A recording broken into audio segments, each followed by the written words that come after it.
지금 비워야 쓰여질 수 있습니다 라는 제목으로 말씀을 전하도록 하겠습니다. 우리는 참 복을 좋아합니다. 한국만큼 복을 좋아하는 나라도 없습니다. 복을 참 좋아하죠.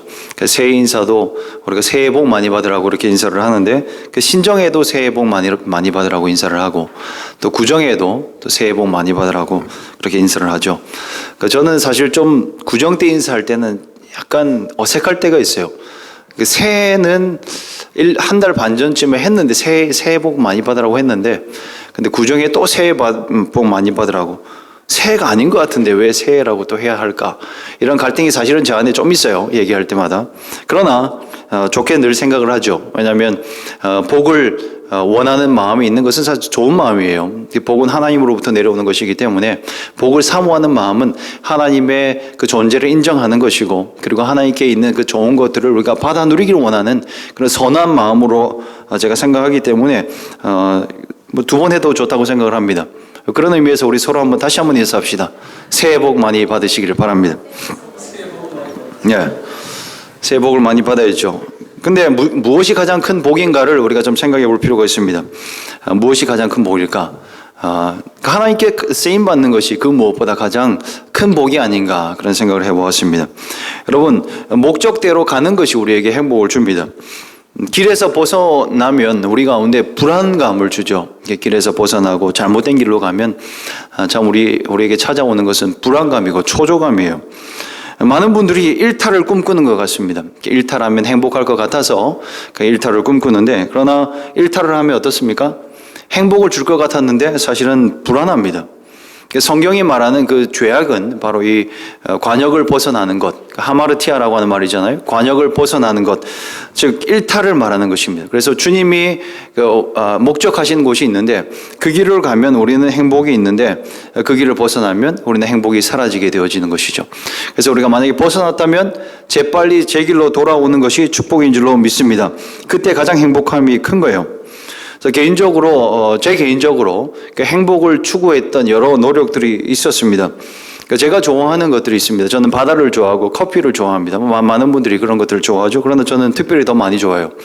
바닷가에서 자라서 그런지 바다를 가면 참 마음이 편안해지고 참 시원해지는 것을 느끼게 되어집니다. 그래서 제가 살았던 그 호주에는 아름다운 바닷가가 많이 있습니다. 그 중에서도 제가 곳곳에 바닷가를 탐색을 한 결과 정말 나에게 딱 맞는 바닷가를 찾았어요. 그래서 틈만 나면 그 바닷가를 가서 휴식을 취했었는데, 그 시드니에 가면 여러분 한번 가보시길 바라요. 콜레로이 비치라고 하는 곳인데 한번 가보시길 바라요. 가면 너무 좋아요. 정말 아름다운 바닷가가 있어요.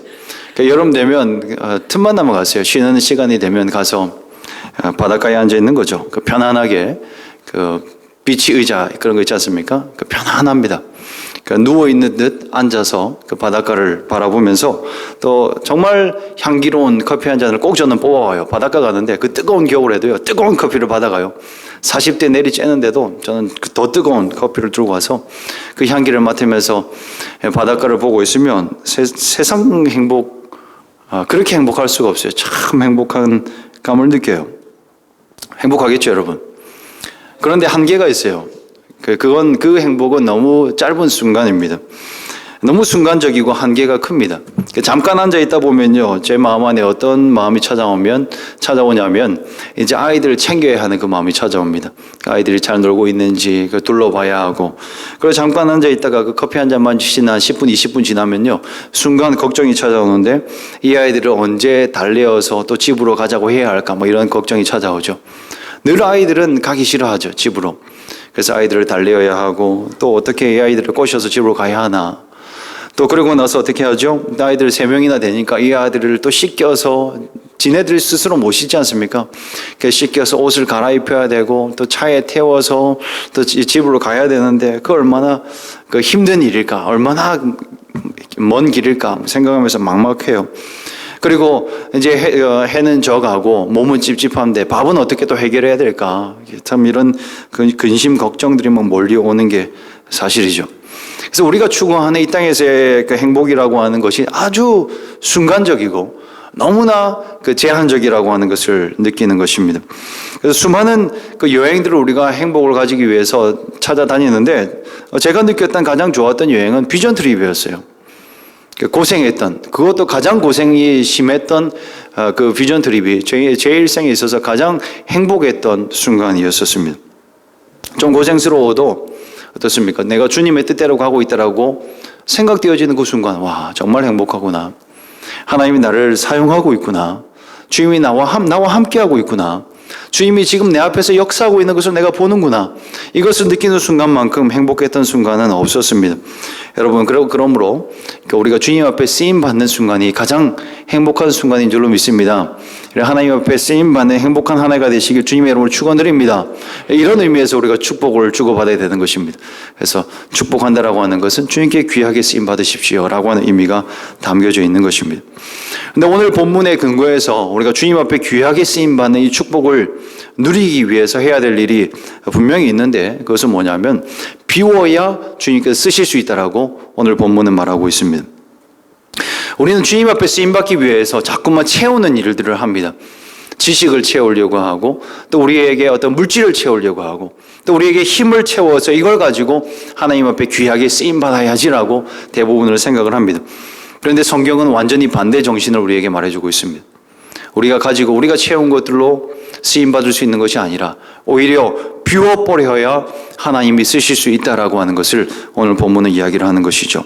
그럼 비워야 주님 앞에 쓰임받는 줄로 믿습니다. 그러면 무엇을 비워야 하는지를 오늘 본문을 통해서 몇 가지 좀 배우는 시간을 가졌으면 좋겠는데, 첫째는 청년의 정욕을 우리는 비워야 합니다. 이번 주일 설교 때도 아주 강하게 들었죠. 정욕을 비워야 한다라고 하는 것입니다. 우리 안에 있는 육신을 따르는 정욕을 비워야 돼요. 육신으로 살면 주님께 쓰임 받을 수가 없습니다. 육신의 정욕에 자기 자신을 내주었기 때문입니다. 여러분, 이 신앙생활의 핵심이 있습니다. 그건 뭐냐면 로드십의 싸움이에요. 누가 주인이 되느냐의 싸움이 우리 신앙생활의 관건이에요. 주님이 주인 되느냐, 아니면 다른 것이 우리 가운데 찾아와서 주인이 되어지느냐, 아니면 자기 자신이 여전히 주인이 되어져서 살아가느냐라고 하는 그 싸움들이 여전히 우리 안에서 일어나고 있는 거죠. 끊임없이 일어납니다. 만약에 우리가 육신의 정욕에 우리 자신을 내어주면요, 그 순간 우리는 정욕의 종로로 타는 자들이 되어집니다. 그러면 우리는 주님의 종이 될 수가 없습니다. 그래서 주님께 쓰임받을 수 없게 되어지는 것이죠. 청년의 정욕을 비워야 우리는 주님 앞에 쓰임받게 된다라고 말하고 있는데, 정욕을 비워야 될 것 아닙니까? 그렇죠, 여러분. 간절한 그런 마음들이 저와 여러분에게 다 있는 줄로 믿습니다. 정욕을 비워야 됩니다. 그죠? 여전히 육신의 욕심이 우리 가운데 있지만 이걸 비워야 되는데, 어떻게 비워야 되는지를 오늘 본문은 또 알려주고 있습니다. 피하라라고 알려주고 있어요. 청년의 정욕을 피하라라고 얘기를 합니다. 육신의 정욕을 이끄는 길이 있습니다. 우리가 거룩하게 살 수 있는 비결이 있는데, 그것은 바로 주님의 길로 계속 따르는 길이에요. 하나님의 은혜가 우리를 이끄는 곳으로 가면 우리는 거룩해질 수 있어요. 사실 그래서 우리가 신앙생활을 할 때 신앙생활을 잘하는 것이 우리의 노력 때문인 것 같지만 다 하나님의 은혜 때문입니다. 우리가 처음 구원받은 것도 하나님의 은혜이지만 그죠? 우리에게 하나님의 그 자녀가 되는 권세를 주신 것도 하나님의 은혜지만 거룩하게 하시는 것도 하나님의 은혜입니다. 이 두 가지 은혜가 반드시 우리 가운데는 필요한 것이죠. 이 말은 무슨 말이냐면, 우리 가운데 여전히 이 육신의 정욕을 따르려고 하는 욕망은 있는데, 이 욕망이 자극을 받지 않도록 하나님께서 보호해 주셔서 우리가 지금 죄를 실제로 짓지 않고 유지되어질 수 있다고 하는 것이죠. 만약에 우리가 죄질 만한 여러 조건들이 충족되어지면 모든 사람들은 죄를 짓게 되어진다고 하는 것입니다. 방황하는 사람들을 만나서 그 고백들을 들을 때가 있습니다. 예전에 방황했거나 지금 방황하는 사람들 만나서 자신이 이러이러한 죄를 지었노라라고 고백하는 얘기를 들을 때 공통점이 있습니다. 어떤 공통점이냐면 잘 나갔었다라고 하는 겁니다. 내가 그만큼 돈도 많았고, 그때 힘도 있었고, 또 외모도 어느 정도 되었고, 그래서 내가 방황의 길로 나아갔었다. 그럴 수밖에 없었다. 그런 얘기를 하는 것이죠. 돈이 있으니까, 젊은데 돈이 있으니까, 성공했으니까, 명예가 따르니까 그 유혹 가운데 노출되어져 있는 것이죠. 그래서 저는 가끔씩 진정으로 그런 고백을 할 때가 있어요. 돈이 없는 게 감사하다라고 생각될 때가 있어요.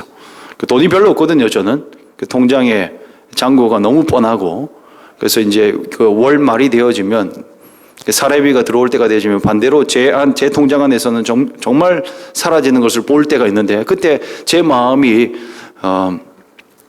불평불만이 간혹 있을 때가 있어요. 좀 불편하다. 좀 더 넉넉히 살고 싶은데 그러지 못할 때 있어요. 오늘도 한의원을 갔었는데 한의원에서 진료를 받아서 그 선생님이 한약을 좀 먹는 게 좋겠다 그렇게 진단해 주셨어요. 그런데 알겠습니다. 저는 그 양약을 생각했어요. 한 번도 제가 그 한약을 지어본 적이 없어서. 그래 와서 피를 뽑으면서 이제 약을 먹을 수 있는지 없는지 그 진단을 받으려고 기다리고 있는데, 이제 그 카운터 아가씨가 저를 부르더니 계산을 하라고 하는 겁니다. 계산을 하라고 이 계산서를 내미는데 25만 원을 내미는 거예요. 그래서 죄송합니다만은 나는 이거 안 먹고 살 수 있을 확신이 지금 들었다고 그렇게 말하고 나왔어요. 나오면서 엘리베이터를 타고 내려오는데 상당히 조금 부끄럽고 조금 민망함을 느끼긴 했지만, 그러나 이건 그렇게 오래가지 않았습니다. 진정으로 저의 고백은 돈이 많이 없어서 행복하다 그렇게 느낄 때가 많이 있습니다. 만약에 저에게 정말 많은 그런 물질이 있고, 그리고 내가 큰 인기를 끌어서 수많은 사람들이 저에게 열광하고 따르면 참 그것이 얼마나 큰 유혹이 되어질까. 참 나도 육신을 따를 만한 그런 마음이 분명히 있다라고 하는 것을 알기 때문에 감사한 거죠. 하나님이 나를 지켜주시는 그런 그 은혜의 섭리라고 받아들이는 것입니다. 얼마나 유혹거리들이 많은 세상을 우리가 살아가는지 몰라요. 정욕으로 이끄는 길들이 분명히 있습니다. 이번 주 월요일에 있었던 일입니다. 이틀 전에 있었던 일입니다. 그날 저녁에 잠시나마 제가 한국의 유흥 문화를 목격을 했습니다. 간접적으로. 호주에서 살겠던 두 분의 목사님이 한국 세미나 참석과 휴가차 나오셨습니다. 그 두 명이 함께 나오는 일은 참 드문 일이었습니다. 그래서 제가 한 걸음에 인천공항으로 달려 나갔습니다. 그래서 그분들을 픽업을 해서 숙소로 가게 됐죠. 그리고 호텔에다가 그분들의 짐을 풀고 이제 식사를 하러 나갔습니다. 식사를 하고 이제 차를 마시는 한 2-3시간 정도, 2시간 정도 되는 시간 동안 바깥 길을 걷는 시간은 대략 한 20분 정도밖에 되어지진 않았습니다. 그런데 그 10분, 20분 시간 동안에 10명이 넘는 사람들이 우리를 향해서 다가왔습니다. 저희 팀을 향해서 다가오면서 전도를 하기 시작했습니다. 얼마나 강한 열정을 전도를 하는지 반드시 와보라는 거예요. 저는 여기서 배울 것이 있다고 생각했습니다. 얼마나 큰 열정으로 저희들을 끌어당기는지, 진짜 가야 되는가 보다. 나중에 계속 들으니까 와, 저기 뭔가 있는가 보다라고 하는 생각들이 막 드는 것입니다. 무슨 전도였겠어요, 여러분? 뻔한 이야기 아니겠습니까? 밤늦게 서울 한복판에서 거기가 시청 앞에 소공동이었거든요. 거기서 온갖 나이트 클럽, 그리고 노래 주점, 그리고 율락가로 인도하는 그런 전도였습니다. 그래서 한 분은 너무 끈질기게 우리를 따라왔어요. 너무 끈질기게 따라와서 선생님들 놀고 가라, 사장님들 놀고 가라 그러면서 붙잡는 겁니다. 그래서 우리 중에 한 그 목사님이, 이분은 호주 1.5세예요. 일찌감치 호주에 가서 이제 지금 목회하고 계신 분인데, 이분이 우리의 신분을 밝혔어요. 우리는 목사들입니다 라고 신분을 밝혔죠. 그리고 우리가 예상했던 반응은 포기하고 갈 줄 알았는데 웬걸요? 목사님들도 놀고 갈 수 있는 것 아닙니까? 이분들이 반응하는 거 진지하게. 충격 먹었습니다, 우리는. 그래서 우리가 뭐라고 또 대답을 했냐면, 이어서 지금 우리 기도하러 가는 길이라고. 그러시면 안 된다고. 그래서 우리가 끝끝내 그분을 뒤로 하고 가게 되는데, 뒤에서 우리를 향해서 90도로 인사를 하면서 인사하는 그 멘트가 아직도 잊혀지지 않습니다. 다음에 뵙겠습니다. 꼭 오십시오. 잘 모시겠습니다. 이렇게 인사를 하는 것입니다.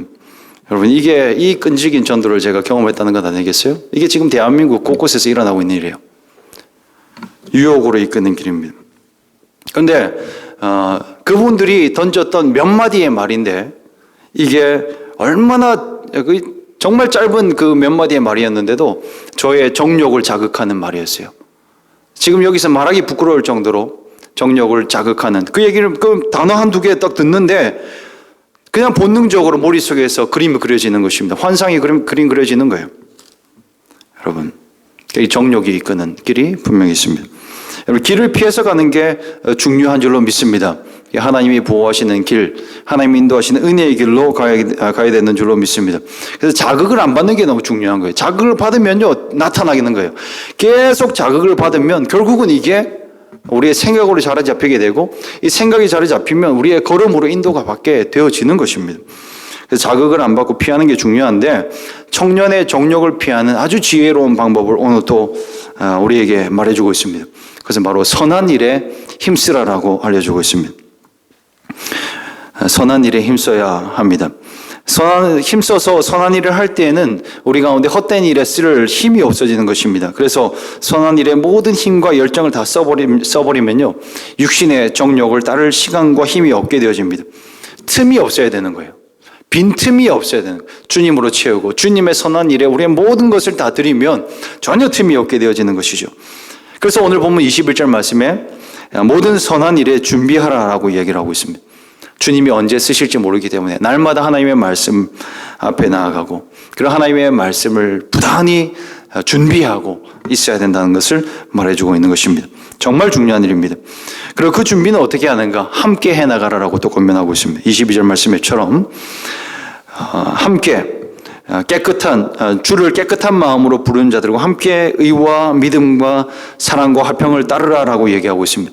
거룩한 교제권을 말하는 것입니다. 여러분, 거룩한 교제권이 우리를 지켜주는 줄로 믿습니다. 여러분, 사람이 누구와 어울리는가가 너무나 중요하죠. 그죠?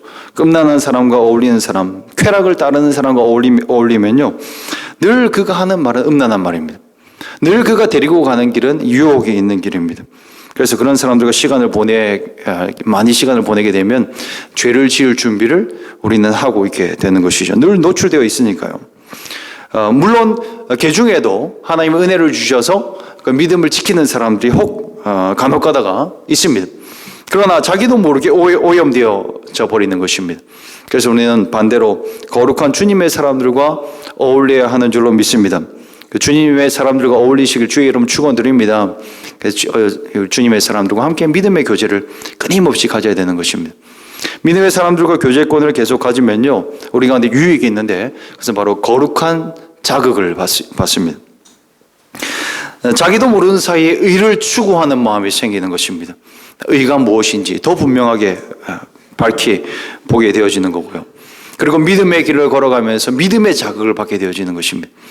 분명히 믿음으로 살아가는데 믿음의 사람들과 함께 어울리다 보면 그 사람 안에 있는 귀한 믿음의 그런 보화들을 보면서 나에게 없는 것을 발견하고 나 저 사람처럼 되고 싶다라고 하는 그런 마음, 그러면서 서로 도전을 주면서 받으면서 그리스도의 장성한 분량까지 우리는 자라나가게 되는 것입니다. 끊임없는 믿음의 경주를 함께 나아가는 것이죠. 지금 우리가 동계올림픽 보고 있는데 이 동계올림픽에 감동을 받는 그 장면들이 있지 않습니까? 그 팀워크를 잘 할 때 서로 끌어주고 밀어주고 하면서 그렇게 결승점을 향해서 나아가는 그 모습을 볼 때 얼마나 큰 도전을 받고 또 감동을 받게 되는지 모릅니다. 이처럼 우리는 이 교제권을 우리가 가지게 되어지면요, 믿음에 있어서도 마찬가지입니다. 시험을 이겨낼 그 힘이 증폭되어지는 것입니다. 영적인 시너지가 생기는 것입니다. 혼자 있을 때는 불가능했던 일들이 함께 그 하나님의 의를 추구하고 믿음의 일을 도모할 때 놀라운 그 일들이 일어나게 될 줄로 믿습니다. 결국은 우리가 승리를 향해서 나아가게 되고 우리 주님이 우리에게 걸어주실 그 메달을 우리 모두가 받게 될 줄로 믿습니다. 또 하나 우리가 비워야 될 게 있습니다. 두 번째 비워야 될 건데요, 그것은 바로 허탄한 변론을 비워야 한다는 것을 말하고 있습니다. 교회 안에서 우리 모두가 신앙생활을 참 잘하고 싶어 하는데, 또 우리 교회가 날로 성장되어져야 되는데 이 성장을 가로막는 큰 이슈가 있습니다. 그건 꼭 말의 문제입니다. 어느 교회든지 또 어느 믿음의 이 진보를 향해서 나아갈 때 누구든지 꼭 그 영적 전쟁에 걸리게 되는데 이 언어의 부분입니다. 하나님도 이걸 너무나 잘 아십니다. 그래서 성경은 우리 언어의 훈련에 대해서 참 많은 부분을 할애하고 있습니다. 그 말이 문제죠, 그죠? 교회 안에서 말 때문에 난리 아닙니까? 어느 교회를 가나? 그 분란이 있는 교회를 가면 말을 많이 해요. 잘하고 잘 싸우고 짜증내고 판단내고 하고 그 그 입술, 그 혀, 그걸 찢어버려야 되는데, 그죠? 예수님의 그 제단 숯불로 지져버려야 되는데 그러지 못하고 우리의 혀의 훈련이 여전히 우리 가운데 필요한 것을 보게 되어집니다. 그래서 오늘 본문 말씀에도 말에 대해서 비중 있게 다루고 있죠. 뒷부분은 다 말에 대해서 이야기를 하고 있습니다. 뭐라고 얘기를 하죠? 어리석고 무식한 변론을 버리라라고 얘기를 합니다. 그리고 이어서는 말다툼 하지 말아라고 얘기를 합니다. 너무 중요한 말입니다. 말 때문에 우리는 상처를 주고 또 받고 또 싸우게 되어지고 그렇게 싸우다가 이게 개인의 싸움인 것 같았는데 이게 커지게 되어지면 교회에 큰 데미지로 오게 되고 그래서 우리는 사역에 주님 앞에 쓰임받는 일에 우리는 전적으로 나아갈 수 없게 되어지는 것입니다. 그래서 혀가 훈련받지 않으면 우리는 쓰여질 수가 없습니다. 신앙생활을 하면 할수록 우리의 입술의 훈련이 우리 가운데 참 필요하다는 것을 알게 되죠. 그런데 문제는 신앙생활의 연수가 지나면 믿음이 깊어져야 되는데 먼저 말이 는다라고 하는데 문제가 있습니다. 신앙생활이 대부분 말로 하지 않습니까? 참 많은 그 말들이 우리 가운데는 있습니다. 기본적으로 교회에 와서 예배를 드리려고 그러면 설교를 많이 듣죠. 설교도 많이 듣고 또 성경도 많이 읽어요. 다 말로 되어 있는 거죠. 그리고 셀 모임으로 모여서 하는 것도 다 나눔, 말. 그렇기 때문에 자연스럽게 우리의 말이 늘게 되어지는 것입니다. 그래서 위험합니다. 왜냐하면 말이 많으면 실수가 많기 때문입니다. 그리고 행동보다는 말이 앞서는 경우가 많게 되어지고 또 자신의 말의 수준이 자신의 신앙의 수준으로 착각하게 되기 때문입니다. 신앙은 말에 있지 않습니다. 말 잘하는 게 신앙생활 잘하는 게 아닙니다. 이걸 확실히 새기시길 주의 이름으로 축원드립니다. 오히려 말하지 않고 조용하게 주님 말씀하시면 그 말씀대로 순종하여 살아가는 삶이 능력 있는 신앙생활인 줄로 믿습니다.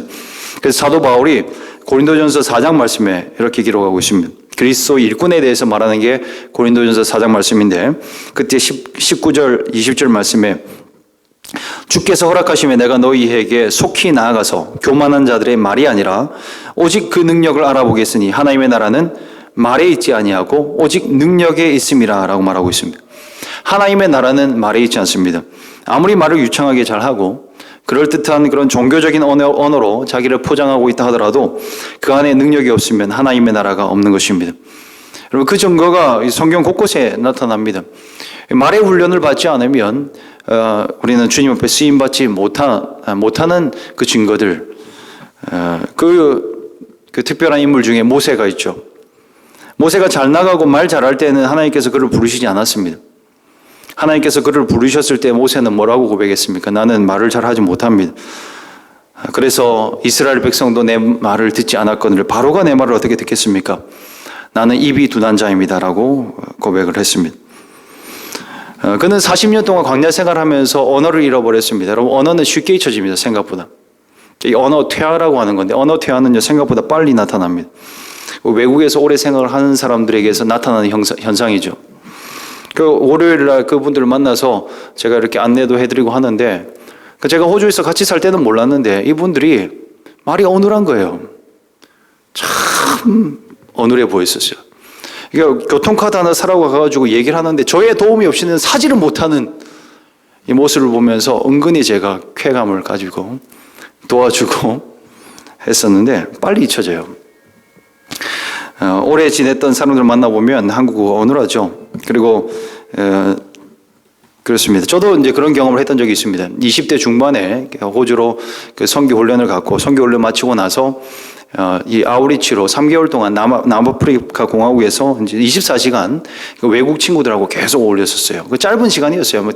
대략 한 6개월에서 한 1년 정도 되어지는 시간이었는데 그 기간 동안에 아주 짧은 시간이었지만 그러나 24시간 계속 저는 이 짧은 시간 동안 영어를 습득해야 되니까 그리고 말을 해야 되니까 먹고 살아야 되니까 그죠? 그러니까 계속 머릿속으로 영어로 생각하는 습관을 들이기 시작했습니다.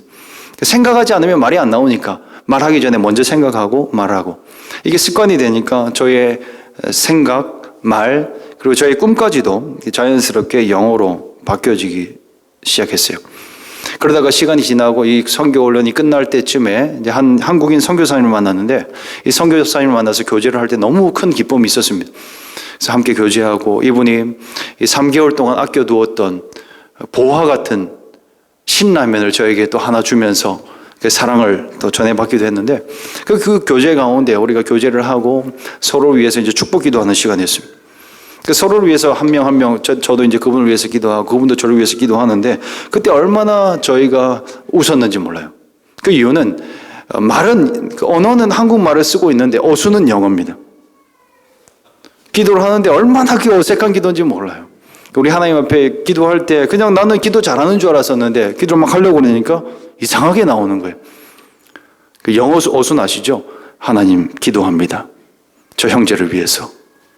하나님 은혜 내려 주시옵소서. 모든 순간순간마다 이런 식으로 이상하게 말을 하게 되는 것을 경험했습니다. 그래서 참 말은 빨리 잊혀지는 것이구나 그런 생각들을 강하게 했던 적이 있는데 물론 모세는 저와도 비교할 수 없을 정도의 긴 시간 동안에 광야에서 있었지 않습니까? 광야에서 양치는 일을 하면서 그는 가장 많이 봤던 그것은 그 흙먼지고 그리고 그가 가장 많이 대해야 했던 생물체는 양이고 양의 언어를 인간의 언어보다 더 잘하지 않았을까 이런 추측도 해보지는데 어쨌든 그는 그 애굽에서 배웠던 그 유창했던 그 수사학 그 아름다웠던 그 언어술 웅변술을 했던 것입니다. 그래서 언어 자체도 이제 까먹을 지경이 되어버린 것이죠. 나이가 80이 되었으니까. 그래서 그 어눌해져 버린 모세를 하나님께서는 그 순간 부르셨다라고 하는 것입니다. 여러분 이렇게 하나님께서는요 우리의 말로 우리를 사용하지 않습니다. 그러니까 우리가 하나님의 말씀을 듣고 또 하나님 말씀대로 살아가는 그 삶을 통해서 능력으로 역사하시는 줄로 믿습니다. 그래서 예수님께서도 그분의 제자를 부를 때 완벽한 사람들을 부르지 않았습니다. 말 잘하는 사람들, 지식이 뛰어난 사람들을 부르지 않았습니다. 그 제자들의 모습을 보면 부족함 투성이었습니다. 실수 투성이었습니다. 말귀를 알아듣지 못할 때가 너무나 많이 있었습니다. 우리 예수님께서 하나님 나라의 말을 이야기하는데 그들은 이 땅의 것으로 생각할 때가 많이 있었고 그들은 말귀를 알아듣지 못하니까 예수님의 그 질문에 동문서답할 때가 너무나 많았습니다.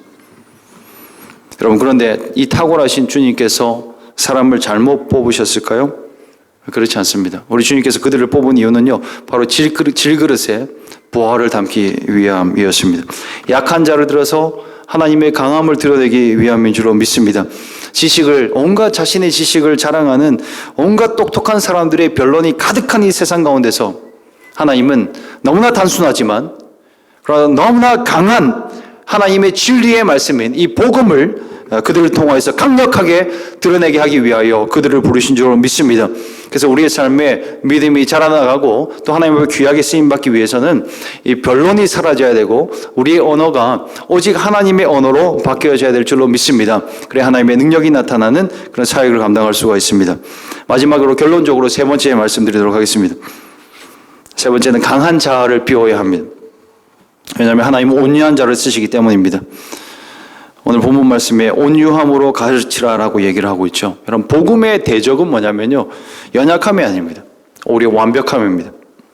하나님 없이 완벽하려고 하는 것, 스스로 강한 것을 드러내려고 하는 이것이 바로 대표적인 하나님의 나라의 방해꾼이 되어진다라고 하는 것입니다. 사도 바울이 바울 되기 전에 그랬지 않습니까? 아주 강한 사람이었지 않습니까? 너무나 똑똑한 사람이었지 않습니까? 오늘날로 치면 온갖 스펙을 다 가지고 있는 사람이었습니다. 그런데 그는 복음의 대적자가 되었습니다. 그래서 하나님께서는 다메섹 도상에서 그를 만나서 어떻습니까? 그의 눈을 완전히 멎게 해버렸고 완전히 그를 반쯤 죽게 해버린 것입니다. 그리고 다시 시작하게 만들었습니다. 그리고 하나님께 사용하셨던 모세도 그랬습니다. 완전히 꺾으신 이후에 그를 부르셨습니다. 그리고 그를 사용하셨습니다. 강한 자아였는데요. 굉장히 강한 자아가 그에게는 있었습니다. 왜냐하면 애굽의 왕실에서 그 궁중 학문을 배웠죠. 그리고 최고의 엘리트였다가 또한 의분도 있었지 않습니까? 의로운 마음으로 이스라엘 백성들을 구원해내야 되겠다라고 하는 그런 의로운 마음도 있었습니다. 강력한 리더십의 후보에 있었던 사람이었습니다. 그런데 하나님께서는 그를 부르셔서 광야에서 뺑뺑 돌게 하셨습니다. 하나님께서 똑똑한 사람을 꺾으십니다. 하나님은 꺾기를 잘하시는 분이십니다. 그래서 우리는 힘주고 살 필요가 없습니다. 만약에 우리가 힘주고 살아가면 하나님이 꺾으실 줄로 믿습니다. 하나님이 꺾으십니다. 그리고 우리의 자아를 죽이십니다. 그렇게 죽이시고 꺾으시는 이유가 무엇입니까? 우리에게 주님 앞에 쓰임받기 위하여 반드시 필요한 게 있는데 그것은 바로 겸손이고 온유이기 때문입니다. 겸손이 없고 온유가 없으면 우리 주님 앞에 결코 쓰임받을 수가 없습니다.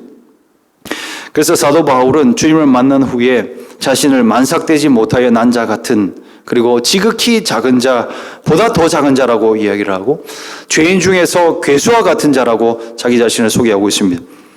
가장 완전한 자로 스스로 살아가려고 했던 바울이 이제는 완전히 겸손해진 모습을 볼 수가 있습니다. 그리고 너무나 강한 자로 살아갔던 모세는 이제는 그 자아가 꺾인 이후에 어떻게 평가받습니까?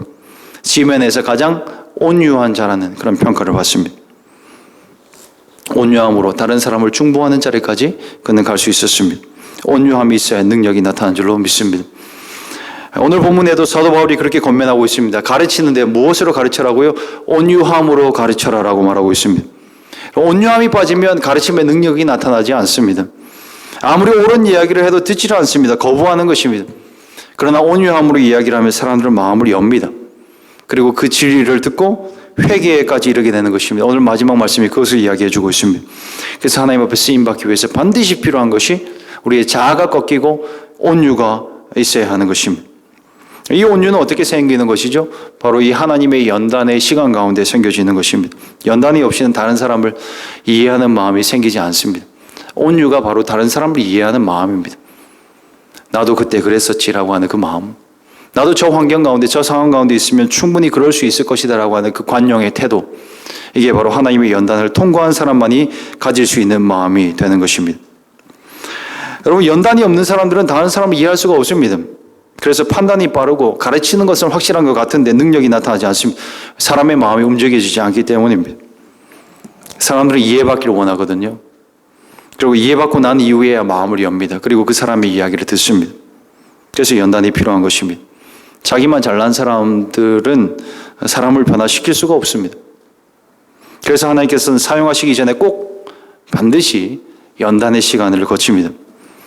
여러분, 그래서 만약에 여러분들 연단의 시간 가운데 있으면 이것으로 위로 삼으시길 주의 이름으로 축원드립니다. 하나님께서 나를 사용하시기 위해서 연단하시는구나. 나보다 더한 사람들을 내가 위로할 수 있고 그 저들을 내가 하나님의 뜻으로 인도할 수 있다라고 하는 것을 기억하시고 살아가시기 바랍니다. 여러분, 얼마나 귀하게 쓰임받았던 사람들이 많습니까? 야곱이 그러지 않습니까? 하나님이 그를 치셨습니다. 그리고 하나님께서 그를 사용하셨습니다.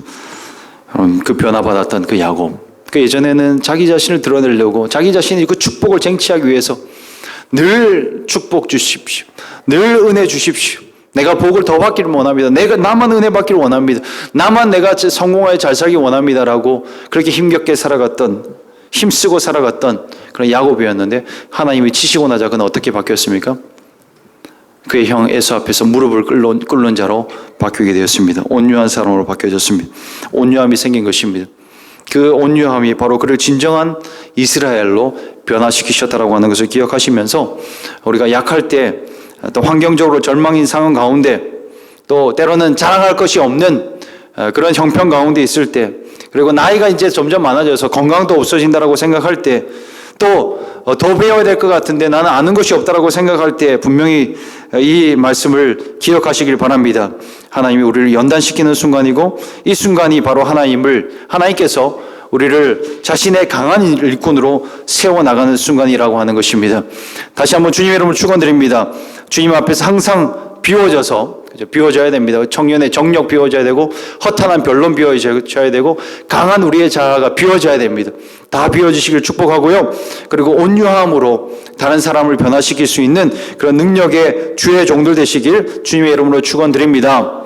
아멘. 이 시간 우리 같이 기도하며 나가도록 하겠습니다.